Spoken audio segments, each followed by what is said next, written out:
Ik leer elke dag bij, zeker in natuur en zo. Hier staat een Pygopterus connectilis. Ik dacht, het is gewoon een varen. Ja, het ziet er ook uit als een varen, maar het is ook een varen. En hoeveel verschillende soorten varens staan hier? In deze tuin staan bij de AWO al zeker nu tegen de 200. Ja. 200 verschillende soorten. Ja. Er zijn er in totaal 15.000, dus we kunnen nog vooruit.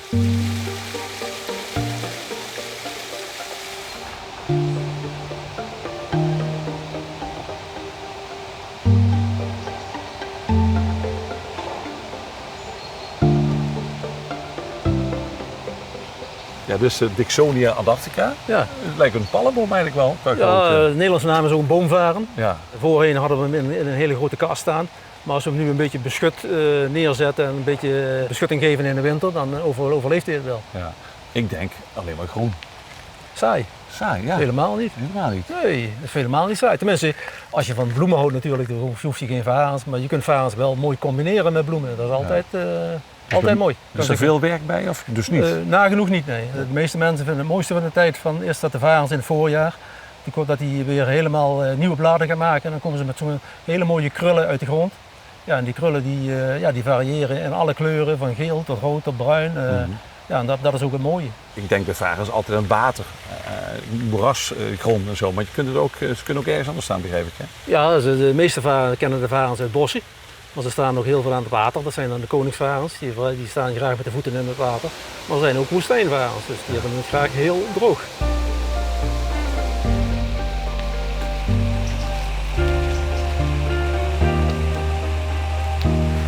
De Polystichum setiverum greenlace. Greenlace, ja. De Polystichum setiverum greenlace. Oké. Ja, dat is een hele bijzondere plant. Ook binnen de kenners vinden het ook een bijzondere plant. Die kun je alleen maar vermeerderen middels scheuren. Dus hij gaat wat groeien en dan kun je weer door midden halen en dan kun je weer, heb je 2 plantjes en zo kun je hem steeds blijven vermeerderen. Wat me opvalt, ook heel veel boomstronken erbij, hè, rondom die varens. Ja, die boomstronken, we hebben hier eigenlijk een tuin aangelegd met als achtergrond eigenlijk Stumpry Garden uit Engeland. Stumpry Garden? Stumpry Garden, ja, dat is voor een boomstronkentuin. Ah.